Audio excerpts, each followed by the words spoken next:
আব্বারা তরুণেরা আমার নবী পাকের প্রেমিকেরা আজরাইল আলাইহিস সালাম আমার নবী পাকের কাছে চলে আসলে এ যুবকেরা আল্লাহ নবী নূর নবী দয়া নবীকে সালাম দিলে আর বলতে লাগলে ইয়া রাসূলুল্লাহ কে ইয়া হাবিবাল্লাহ হুজুর আমি আপনাকে নিতে এসেছি তবে হুজুর আপনি যদি যেতে চান তবে নিয়ে যাব অন্যথায় আমি আজরাইল ফিরে চলে যাব এ যুবকের আব্বারা আরে দয়া নবী নূর নবী আমার ওই সময় মালাকাল মাউতকে কি বলতে লেগেছিল ও মালাকাল মাউত একটু অপেক্ষা করো একটু দাঁড়িয়ে যাও আমি নবী যখন কোনো টেনশনের সম্মুখীন হয়েছি আমি নবী যখন কোনো বিপদের সম্মুখীন হয়েছি আমি নবী যখন কোনো চিন্তার সম্মুখীন হয়েছি আমি নবী দেখেছি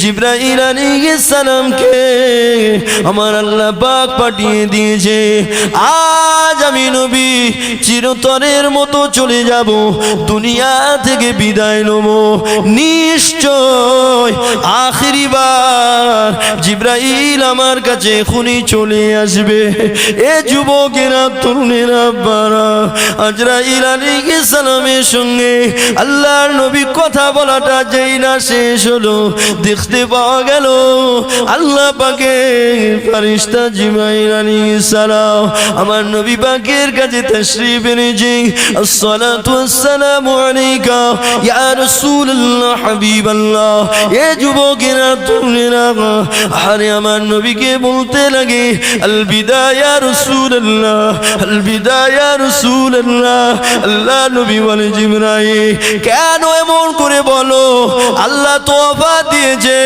আমি নবী থাকতে চাইলে থাকবো আমি নবী যতদিন ইচ্ছা ততদিন থাকবো আল্লাহ পাক তো আমাকে অফার দিয়েছে জিবরাইল তুমি বলো আমি থাকবো না চলে যাব মতামতটা তুমি আমাকে দাও আমি নবী থাকবো না চলে যাব জিবরাইল আলাইহিস সালাম সেই দিন কি বলেছিল ইয়া রাসূলুল্লাহ ইয়া হাবিবাল্লাহ হুজুর চলে যাওয়াটাই বেটার হবে হুজুর চলে যাওয়াটাই বেটার হবে কেন না আপনার আল্লাহ হুজুর तमाम সৃষ্টি স্রষ্টা আল্লাহ বা সাত আসমানের দরজাগুলো খুলে দিয়েছে এবং কোরআন আজিমের দরজা খুলে দিয়েছে স্বয়ং আপনার আল্লাহ আপনার দিদারের জন্য ওয়েট করছে একটু জোরে বলে আমি খুব টায়ার্ড একটু জোরে বলে নারে তাকবীর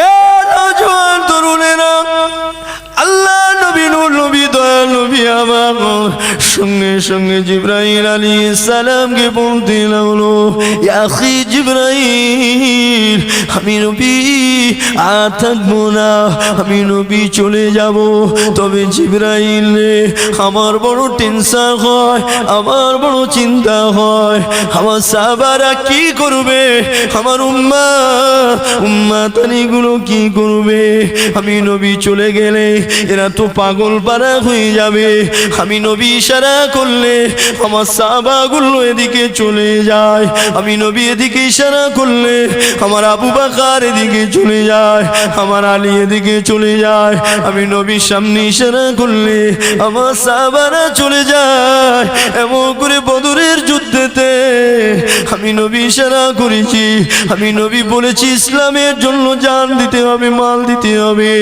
এমন করে 1300 জন বেঈমান থাকার পরেও আমার সাহাবারা আমার কথাতে যুদ্ধের ময়দানে নেমে গিয়েছে আরে আমি নবীর বর্তমানে আমার সাহাবাগুলো পাগল পারা হয়ে যাবে আমার উম্মতগুলো পাগল পারা হয়ে যাবে ও হযরতে জিবরাইল আমার উম্মতের কি হবে উম্মতের ফয়সালা আগে হবে তারপরে আমি নবী যাব আমার আল্লাহ পাক জিবরাইল আলাইহিস সালামকে পাঠিয়ে দিল জিবরাইল যাও আমার নবী বা উম্মত ভক্ত নবী উম্মতের দাবি না আদায় করে আমার নবী আসবে না। আমার নবী পাককে গিয়ে সুসংবাদ দাও, আমি আল্লাহ পাক বলে দিলাম আমার হাবিবের অবর্তমানে আমার হাবিবের মোমেন মোমিনাত উম্মাত উম্মাতিদের দায়িত্বখানা আমি আল্লাহ পাক নিজে হাতে জিম্মাদারি নিলাম। জোরে হয় না, আস্তে হয়ে গেল কেন? আরেকটু জোরে। বারবার ওই চাবুক মারবো না, আপনারা আস্তে হয়ে যাবেন, আমি গল্প করে করে চলে যাব। যদি বলেন না কিছু শুনবো, তাহলে সেই রকম ভাবে একটু এনার্জি দেখান। প্রত্যেক দিন তো জলসা হয় না, আমাদের কিন্তু প্রত্যেক দিন ছুটতে হয়, তাই তো নাকি? আপনার তো প্রত্যেক দিন জলসা শুনতে হয় না। আমার ভাই জানেরা, আব্বা জানেরা, নবী আমার আপনার জন্য ভাবলেন আমি চলে যাব, আমার উম্মত গুলো তো পাগল পারা হয়ে যাবে, আমার সাহাবা গুলো তো পাগল পারা হয়ে যাবে, ওদের উপায় কি হবে, আমার উম্মতের উপায় কি হবে? আমার ভাই জানেরা, আব্বা জানেরা, আল্লাহ পাক বললেন হাবিব আমি আল্লাহ তোমার অবর্তমানে আমি আল্লাহ মোমেন মোমেনাতের জিম্মাদারি আমি আল্লাহ নিজে হাতে নিয়ে নিলাম। জোরে বলেন না সুবহান। আমার ভাই জানেরা, আব্বা জানেরা, মোমেন মোমেনাত যদি হও, ইমানদার পাকা মোমেন যদি আমি আপনি হই, আরে আমাদের জিম্মাদারি তো আল্লাহ নিয়েছে।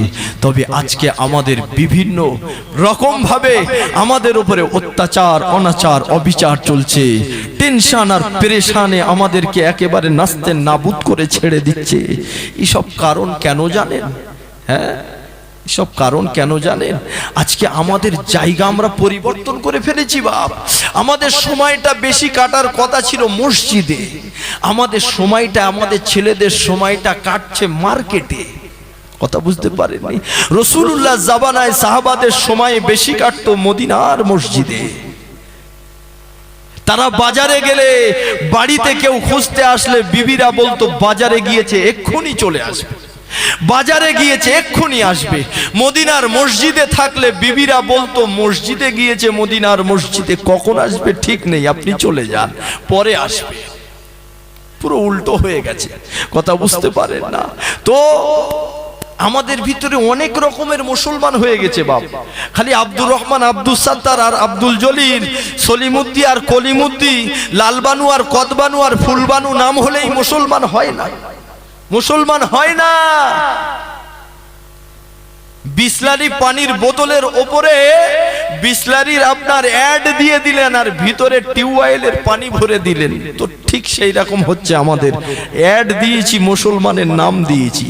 ফেরাউনের চাইতে কিছু কমতি নয়। আমি যদি আপনাকে ভালো করে বোঝাই, বর্তমান সন্ধিক্ষণে আমাদের ঘরের ছেলেরা ফেরাউনের থেকে এক ধাপ উপরে উঠে গেছে। ওটা আমি ওদিকে বোঝাতে গেলে অনেক সময় যাবে না, আমি তার থেকে আরো গুরুত্বপূর্ণ আলোচনা রাখবো।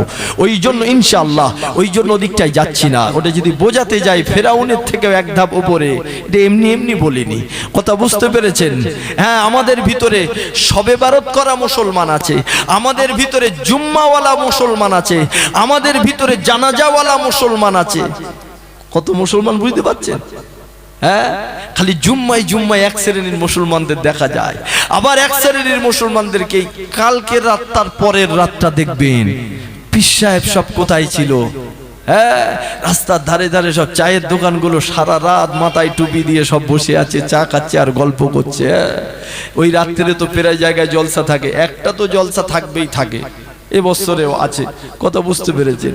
জি, রাস্তাতে যাই, ও আল্লাহ, যদি সারা 365 দিন যদি মুসলমান এইভাবে ঘুরতো, কে এসআইআর করবে, কে বাংলাদেশে যেতে বলবে এদেরকে?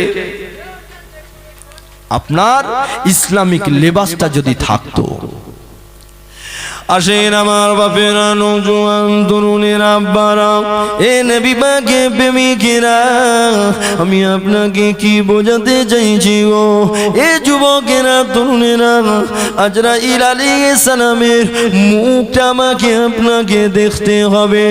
মায়ের পেট থেকে শুরু হয়ে গেছে, মালাকাল মাউতের মুখটা আমাদেরকে দেখতে হবে।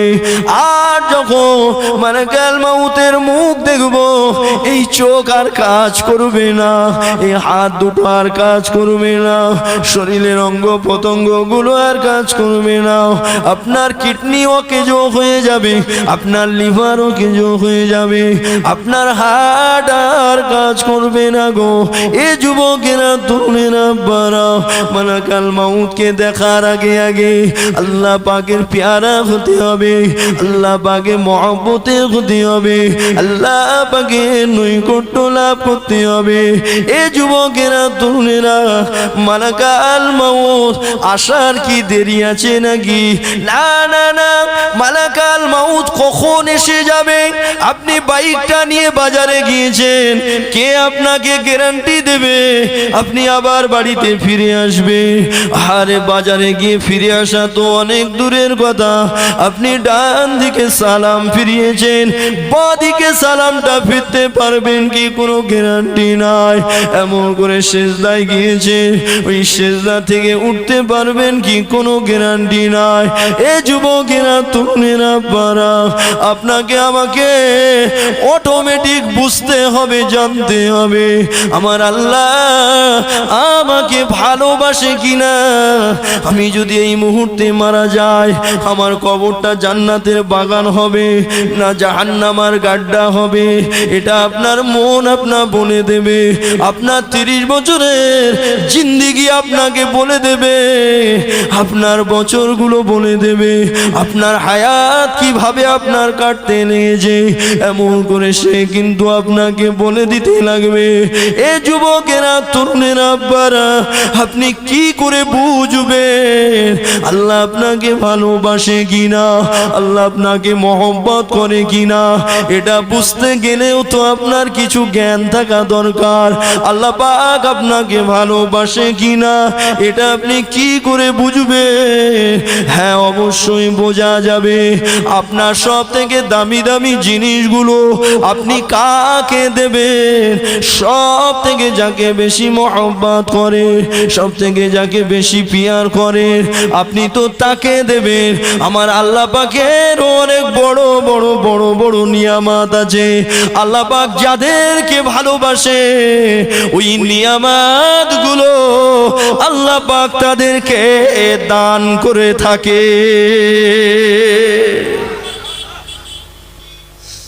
বড় বড় নিয়ামত আছে, আল্লাহ যাদের ভালোবাসে। আপনি যেমন আপনার দামি জিনিসটা মহব্বতের মানুষকে দেবেন, তাই তো? না শত্রুকে দেবেন? দেবেন শত্রুকে দেবেন, যে আপনার ভালো চায় না তাকে দেবেন। সব থেকে যাকে বেশি ভালোবাসেন, আপনার দামি জিনিসটার মালিক আপনি তাকে বানিয়ে দেবেন। আপনার সন্তানকে ভালোবাসেন, আপনার ঘরের মালিক অটোমেটিক আপনার সন্তান হয়ে যাবে। আপনার জমি জায়গা কত শখের, হ্যাঁ, ওই জমি জায়গাটা কি আপনি গ্রামবাসীকে দিয়ে যাবেন? শালা ভাই ভাইকে দেয় না, ঠিক কলিজার টুকরাকে ভালোবাসে, ও অটোমেটিক পেয়ে যাবে। কথা বুঝতে পারেন না? কি বুঝলেন? তো আল্লাহর কাছেও বড় বড় নিয়ামত আছে। আল্লাহ যাকে ভালোবাসে, আল্লাহ তাকে ওই নিয়ামত দিয়ে ধন্য করে দেয়। জোরে বলেন সুবহানাল্লাহ। আমার ভাই জানেরা, আব্বা জানেরা,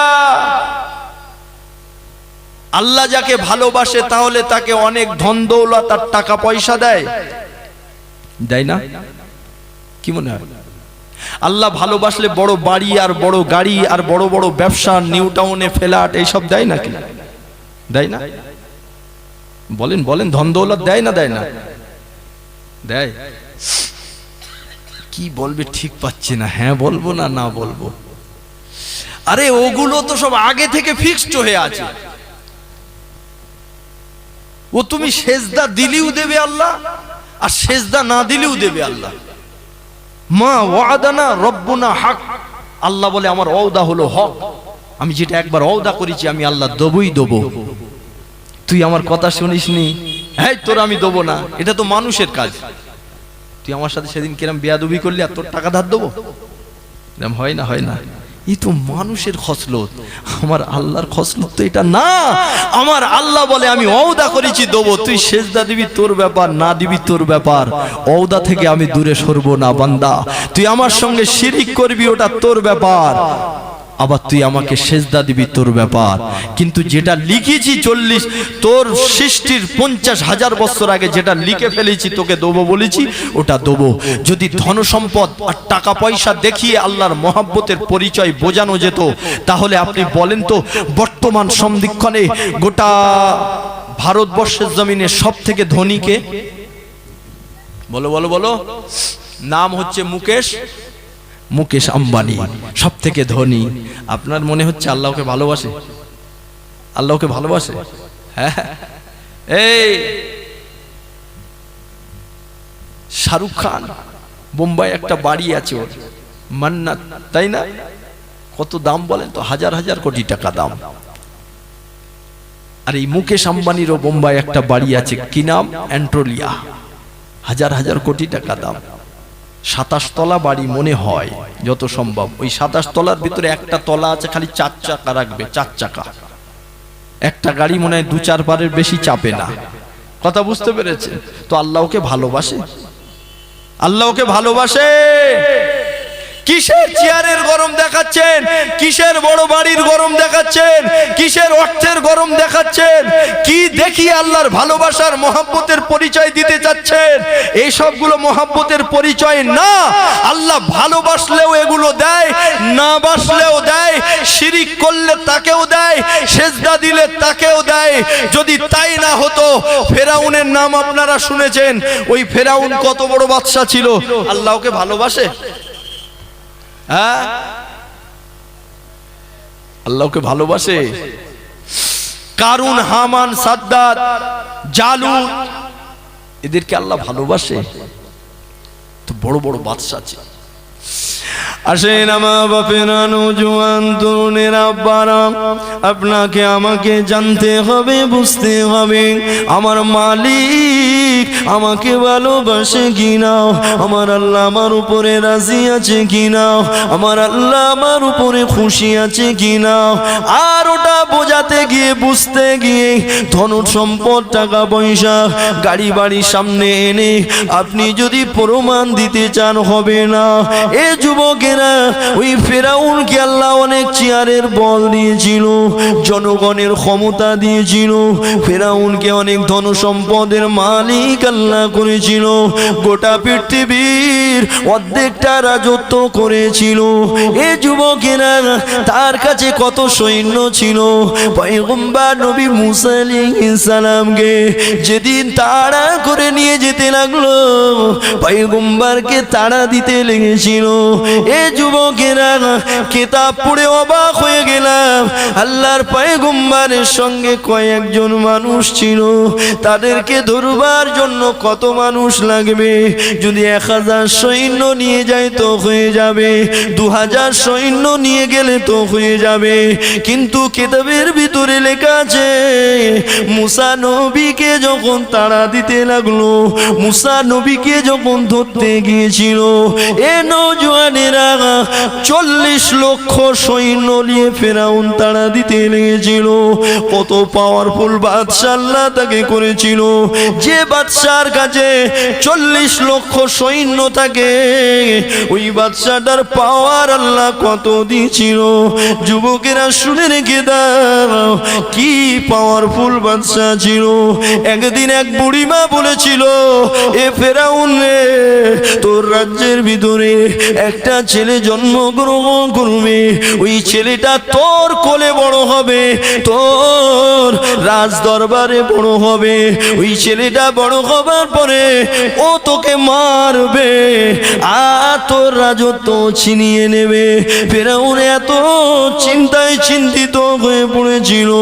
সেই দিন অর্ডার দিয়ে দিয়েছিল। কি অর্ডার দিয়েছিল? সেনাদেরকে বলে দিয়েছিল, এমন করে দেশের মানুষদেরকে অর্ডার দিয়ে দিয়েছিল, যে মহিলা আজ থেকে এমন করে ছেলে সন্তান জন্ম দেবে, প্রসব করবে, সঙ্গে সঙ্গে সঙ্গে ওই বাচ্চাটাকে দুনিয়া জমিনে দর থেকে কল্লাটা আলাদা করে দিতে হবে। 100 নয়, 200 নয়, 1000 2000 নয়, এমন করে শত শত নয়, লক্ষ লক্ষ মায়ের কোলকে খালি করে দিয়েছিল। এমন করে তার উপরে কথা বলার মতো পাওয়ার কারো ছিল না গো। এ যুবকেরা, তাতে কি হবে? ওমাকারু ওমাকার আল্লাহ, আল্লাহু খায়রুল মাকিরিন। আল্লাহ বলে বেশি কৌশল আমার সঙ্গে আটতে যেও না বান্দা, তোমার চাইতে আমি আল্লাহ আরো ভালো কৌশল আটতে পারে। এ নওজওয়ানেরা, আমার আল্লাহর কুদরতি কামিলাতে মুসা নবীকে আল্লাহ পাক সমুদ্রে ভাসাতে ভাসাতে ভাসাতে ভাসাতে ফেরাউনের রাজ দরবারে তুলে দিয়ে ফেরাউনের কোলেতে আল্লাহ পাক মুসা নবীকে বড় করলে।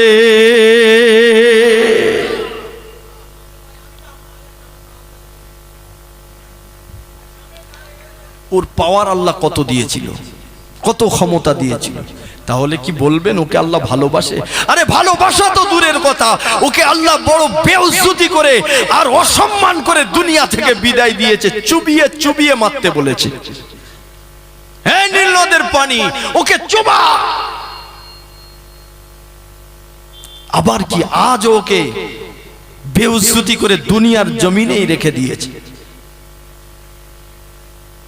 তোমার কত বড় বাড়ি, তুমি ক টাকার মালিক, কি দেখি আল্লাহর মহব্বতের প্রমাণ দেবে তুমি? যদি বলো ধন সম্পদের, তাহলে তোমার চাইতে অনেক বেশি ধন সম্পদ ছিল ফেরাউনের।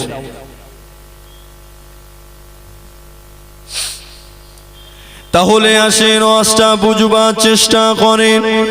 ধন সম্পদ দেখিয়ে আল্লাহ পাকের মহব্বতের হওয়া যাবে না, বরং একটা গরিব মানুষ বলতে পারে আমাকে আল্লাহ ভালোবাসে, ওই জন্য আল্লাহ আমাকে গরিব বানিয়েছে। কেননা এই কথাটার পিছনে হাদিস আছে। আল্লাহ নবী দনুজানে সুলতান বলেছে, কাল কিয়ামতে ময়দানে মাশারে একটা ধনীর চাইতে 100-200 বছর আগে নয়, 500 বছর আগে গরিব যাবে জান্নাতে।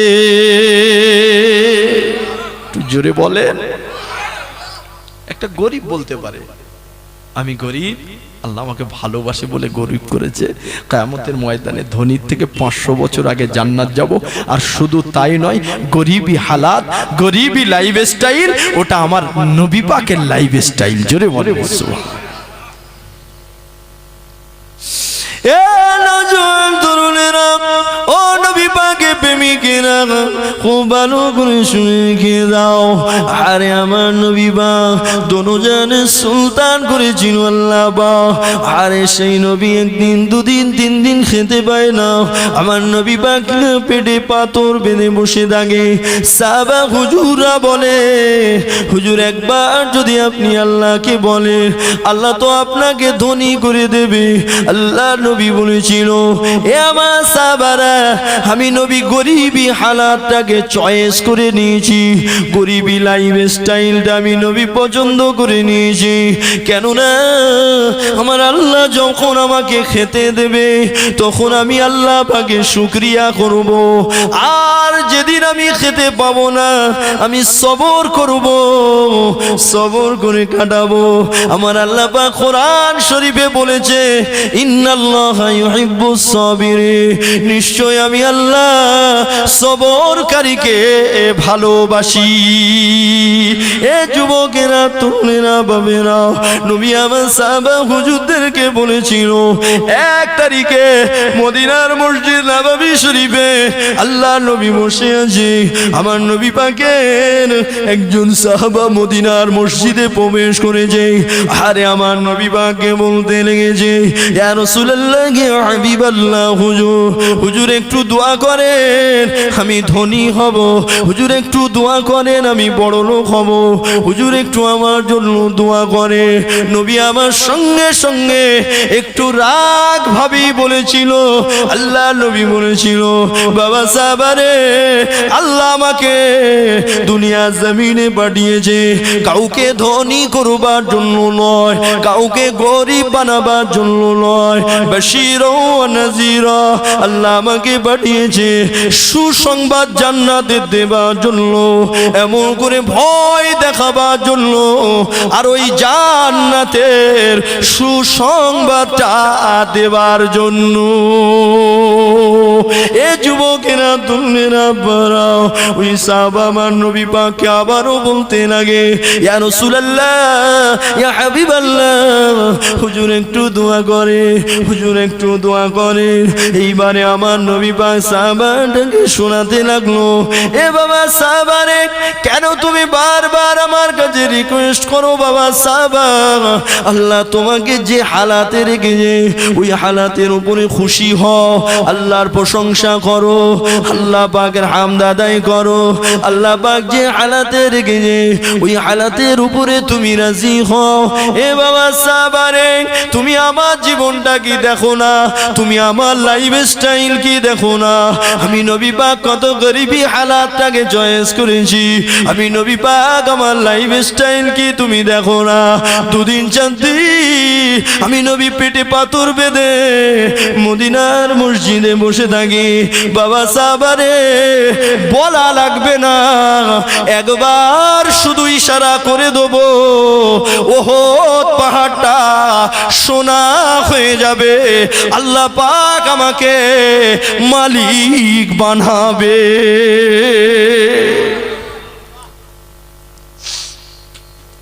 বলতেও হবে না আল্লাহকে, কথা বুঝতে পেরেছেন? খালি ইশারা করব, আল্লাহ ওহদ পাহাড় সোনা বানাবে আর আমাকে মালিক বানাবে। জোরে বলে সুবহানাল্লাহ। তারপরেও আমি গরিবী হালাত বেছে নিয়েছি, তুমি বুঝতে পারছো না? হ্যাঁ, আমি নবী কোন রকমে দুনিয়ার জীবনটা কাটাতে চাচ্ছি। শোনেন বাপ, কথাগুলো শোনেন ভালো করে, শোনেন। কোন রকমে সবর আর হামদের ভিতরে যে সময় আল্লাহ আমাকে খেতে দেবে, যেদিন খেতে দেবে আল্লাহর প্রশংসা করে আল্লাহকে খুশি করে দেব। আর যখন খেতে পাবো না, সবর আর ধৈর্যের পরিচয় দিয়ে আল্লাহকে খুশি করব। জোরে বলেন সুবহানাল্লাহ।